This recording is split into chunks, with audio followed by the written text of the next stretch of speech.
내 처남의 비웃음을 보면서 내 처남이 바람을 피우고 있다고 생각하니? 모든 것이 딸깍 소리가 나서 내 남편의 여주인이 됐지만 내가 예상하지 못한 것은 그 다음에 일어난 일이었다. 내 이름은 마리사로 태어날 때부터 매끄러운 도시 출신이지만 45 시골의 슬로우 라이프에 대한 그리움이 점점 더 커지고 있다. 시골에서 은퇴하다 정원이 있으면 좋을 것 같다. 내가 가본 유일한 시골은 결혼하고 시댁 식구들 뿐이다. 크리스마스와 추수감사절은 감당할 수 있다면 긴 여행이겠지만 시댁 식구들이 너무 친절해서 늘 보고 싶어 하지만 이런 방문이 괴로움이 되기도 했는데요. 케빈과 결혼한 지 5년이 되던 해였습니다. 나는 여름방학 동안 여느 때와 다름없이 30대였다. 케빈 가족과 함께 식사를 하고 있었다. 야라 역시 방문 중이던 처남의 아내가 그런데 너와 케빈은 아이를 가질 계획이 없느냐고 그녀의 말에 얼어붙었다. 케빈과 나는 아직 자녀를 갖지는 못했지만 야라와 제 처남 아담은 둘 다 대학 때부터 데이트를 했고 임신했을 때 결혼했습니다. 그들은 어린 시절 연인이었고 두 가족 모두 이때까지 학생 결혼을 지원했습니다. 그들은 이미 3명의 자녀를 두었습니다. 그리고 야라는 넷째 아이를 임신했고 훌륭할수록 더 즐거운 남매는 그냥 사랑스럽습니다. 어떻게 대답해야 할지 모르겠어요. 친절하게 웃을 수밖에 없었어요. 너무 생각하고 있을지도 모르지만 당시에는 그녀가 임신하지 못해서 괴로웠어요. 그런 줄 알았습니다. 아담과 야라가 먼저 결혼해서 아이를 갖는 것은 당연한 일이지만 지금 보니 몇 년이 지나지 않은 것 같고 야라가 해를 끼칠 의도는 없었을지 모르지만 그런 대화는 결혼 직후부터 계속해서 이어졌기 때문에 아직도 생각이 나지 않습니다. 그래서 크리스틴 전에 물어본 걸 잊어버린 건 아닌가 싶었어요. 시어머니는 내 감정을 알아채고 순조롭게 화제를 바꾸는 것 같았어요. 지금까지는 야라가 따라했지만 올해는 달랐어요. 야라와 제가 단둘이 있었을 때였어요. 부엌에 있는 아이들을 싫어하나요? 마리사 왜 그녀의 질문에 놀랐나요? 저는 야라의 아이들에게 충분히 다정하다고 생각했는데 어쩌면 제가 뭔가 잘못했을 수도 있습니다. 당신이 아이들을 좋아했다면 지금쯤 아이들이 있지 않을까요? 천국의 선물 그들은 내가 태어나고 싶은 것처럼 엄마를 선택합니다. 엄마 아직 임신하지 않았다면 엄마의 말이 아닌 아이들을 싫어할 수도 있지만 비현실적이지만 정말 충격을 받았습니다. 사람들은 그렇게 말하고 그 논리에 따르면 어떤 아이도 원하지 않는다는 뜻입니다. 태어나는 게 비합리적이라는 걸 알아 머릿속에 있는 걸 알지만 그 순간 가슴에 가시처럼 아팠다. 우리가 건강검진까지 받아 당황스러움을 참았는데 아무 이상도 없었는데 왜 그럴 수 없었을까? 유라에게 대답할 단어를 찾지 못했어요. 당신은 아이를 좋아하지만 마리사 당신은 30살이 넘었습니다.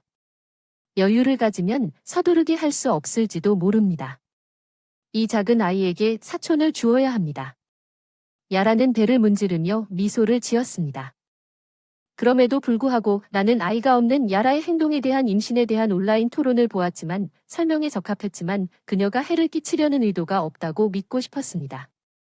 그렇지 않으면 그해 겨울 크리스마스 이브에 누군가가 기분이 좋아지면 훨씬 더 비참해질 것입니다. 케빈과 나는 돌아왔습니다. 다시 그의 가족 집으로 근처에 살았던 에덤과 야런은 이미 지난 여름 휴가 이후 솔직히 그녀가 눈에 띄게 커졌습니다. 야러를 만나는 것이 두려웠지만 지나간 일을 지나간 일로 여기고 이번 방문을 즐기기로 결정했습니다. 계속 기어를 바꾸세요. 머릿선은 어떤 진전이 있습니까? 아이들은 우리가 혼자 있을 때마다 이런 질문을 했고 마음이 가라앉았지만 어쩌면 내가 너무 예민한 것인지도 모릅니다. 잘 읽지 않고 대답하려고 노력했습니다. 우리가 노력하고 있는 중입니다. 치료를 고려하지 않았나요? 우리가 해본 것과는 다릅니다. 건강 문제와 치료는 건강 문제가 없고 30세 이상이면 보장된 결과 없이 너무 비쌉니다. 그녀의 말이 내 마음을 꿰뚫는 두꺼운 말뚝처럼 느껴졌습니다. 나이 많은 엄마들은 아이를 가질 위험이 있다는 것을 모르십니까? 질병 그런 아이가 태어나면 안타까운 일이지만 아이가 없는 사람들은 엄마가 되는 것이 당신을 더 나은 사람으로 만들어준다는 것을 이해하지 못하는 것 같아요.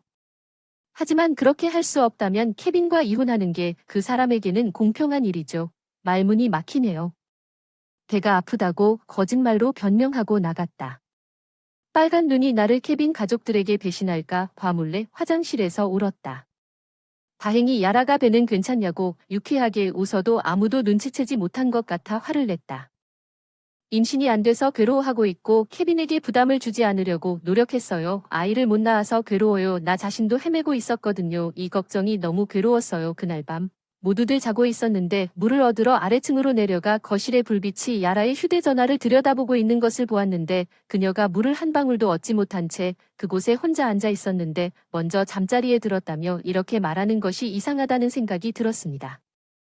잠이 안 오고 휴대폰을 써야 하면 그 사람은 졸려요. 남편과 같은 방에 있는 게 나을 것 같은데 왜 거실로 와서 휴대폰을 사용하나요?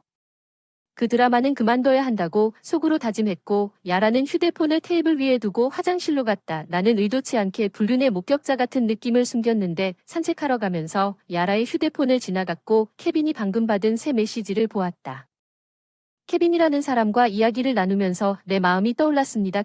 그들은 어린 시절 친구였지만 확실히 걱정하지 않았습니다. 물을 마시고 침실로 돌아왔습니다. 케빈은 깨어 있었는데 내 소음이 그를 깨웠다고 말했지만 그게 사실이었나요? 그날 밤 잠을 이룰 수 없었고 우리는 돌아왔습니다. 아침에 집에 돌아왔을 때 케빈은 불륜의 기미를 보이지 않았지만 다음 해 2월에 우리는 크리스턴의 60번째 생일을 시댁에서 축하하기로 했습니다. 케빈이 야러와 바람을 피우는 것이 그 어느 때보다 더 불안했습니다. 이번 방문을 알아내야 했습니다. 무슨 일이 있어도 나는 강해야 한다. 마리사는 아기가 어떻게 지내는지 끈질기게 버티고 있다. 나는 야라가 내가 부엌에 있을 때든 크리스틴의 청소를 도우든 상관없이 항상 나와 함께 있을 수 있는 방법을 찾았다는 것을 천천히 깨달았다. 그냥 나를 혼자 있게 하려고 나 자신을 설득하려고 노력했지만 내가 지나치게 생각하고 있다는 것이 분명했지만 이것은 평소처럼 한 번의 기술로 임신한 경우였지만 자연에 맡기겠습니다. 운이 없군요. 몇 년 동안 노력해왔는지 그리 놀랍지 않나요? 지금쯤 좋은 소식이 들릴 줄 알았는데 어쩌면 당신이 충분히 하고 있지 않을 수도 있습니다. 정상적인 부부는 자연적으로 임신을 했을 수도 있고 케빈이 불임 여성과 바람을 피운 바람에 그녀를 속였을 수도 있습니다. 최근 케빈과 야라에 대한 의심을 생각하면 말이 너무 시의적절했다. 케빈에 대한 의심이 커졌다. 케빈이 그런 짓을 하지 않을 거라 믿고 싶었지만 울지 말고 참아야겠다는 다짐에도 눈물이 흘렀다.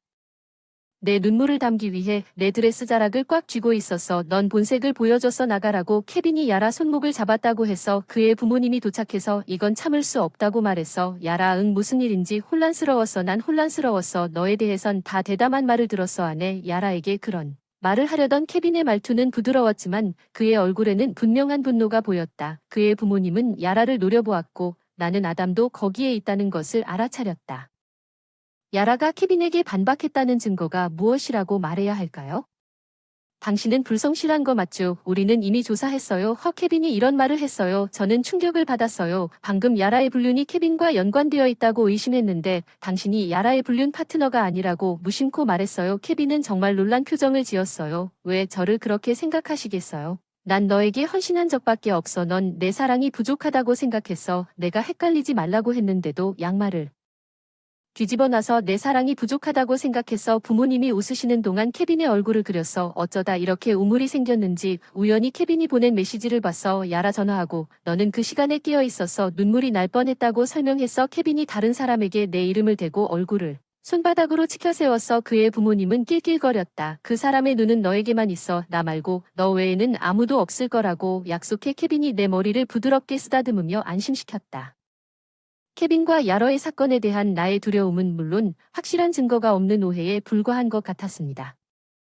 나는 완전히 확신하지는 못했지만 애덤이 야러의 임신으로 시작된 상황을 설명하기 시작한 진실을 알고 안도했습니다.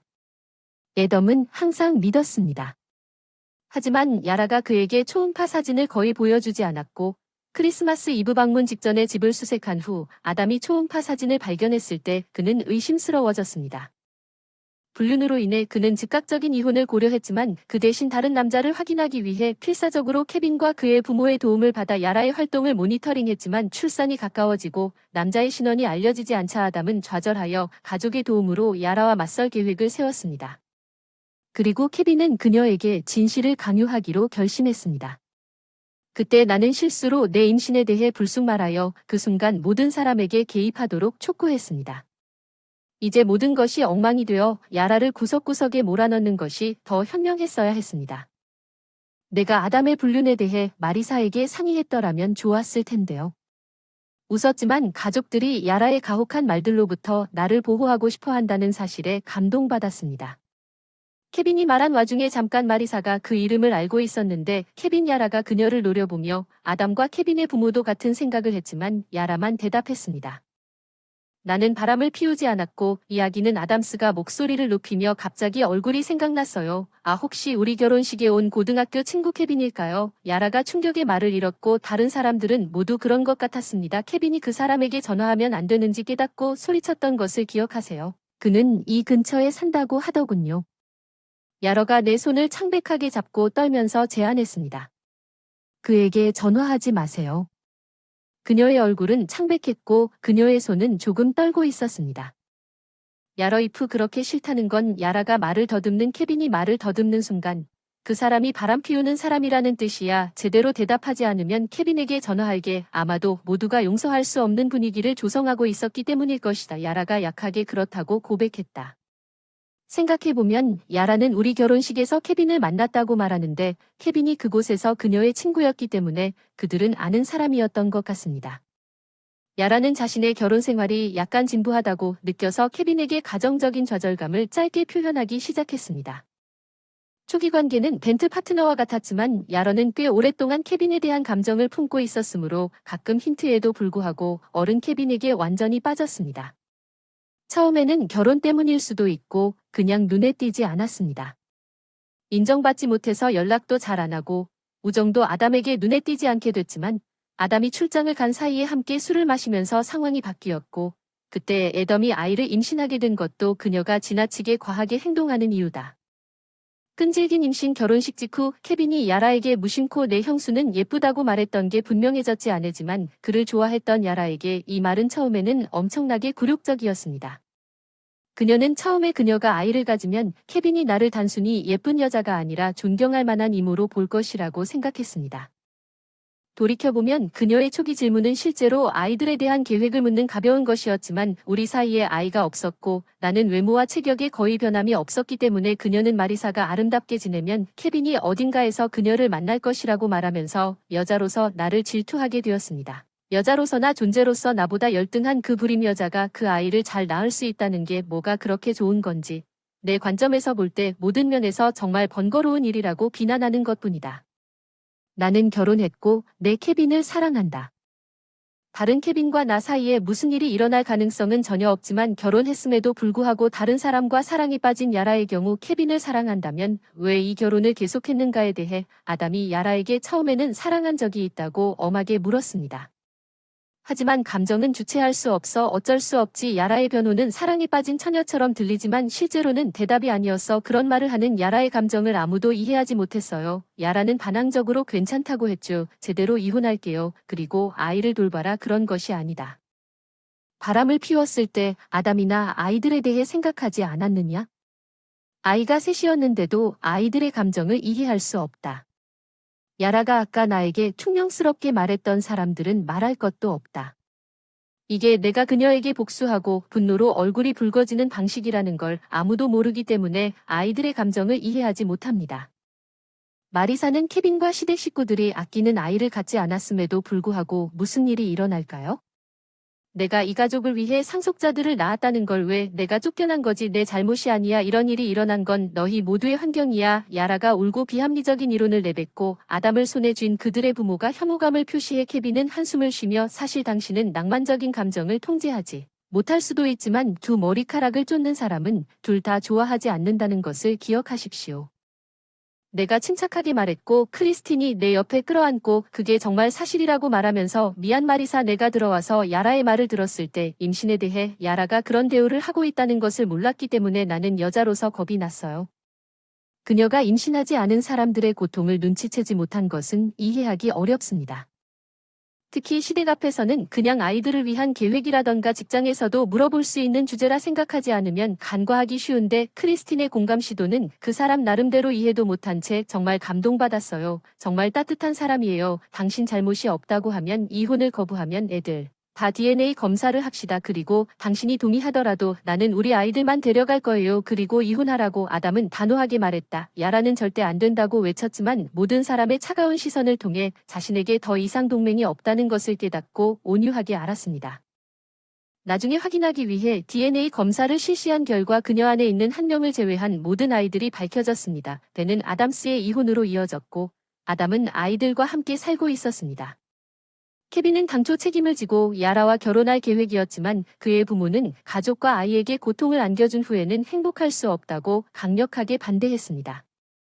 야라가 미혼모가 된 야라와 케빈은 아담의 막대한 보상금 청구를 함께 처리하기로 합의했지만 갈라서면서 야라는 높은 위자료로 자녀 양육비를 부담해야 하는 공동주택에서 살 수 없게 되었고 야라를 돌보라기는 자신의 집에서 버림받았습니다. 가족들은 집에 돌아가지 말라고 해서 부끄러워했고 나는 야라에게 2개의 머리카락을 쫓는 사람은 둘 다 잡을 수 없을 것이라고 말했고 그것이 실현된 것 같습니다. 그동안 아담은 그의 시댁 식구들과 함께 시끄럽지만 행복하게 세 자녀를 키우며 이사했습니다. 나는 항상 그럴 준비가 되어 있습니다. 도움이 필요한 시기에 도움이 필요한 38세의 우리는 불가능하다고 생각했지만 기적적으로 임신하여 딸을 낳았습니다. 그것은 아마도 우리의 나이와 활력을 받은 첫 번째이자 마지막 아이였을 것입니다. 임신했다는 사실을 알았을 때 나는 너무 기뻤습니다.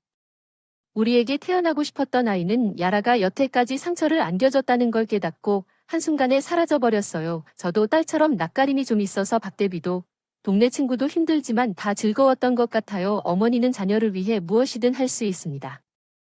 이제 아이와 데이트를 하게 되었어요. 가족과 부부의 시간을 잘 조화시키는 사랑스러운 남편이에요. 걱정 없이 우리를 떠나주네요. 정말 축복받았어요. 요즘이 영원히 계속되길 바라요.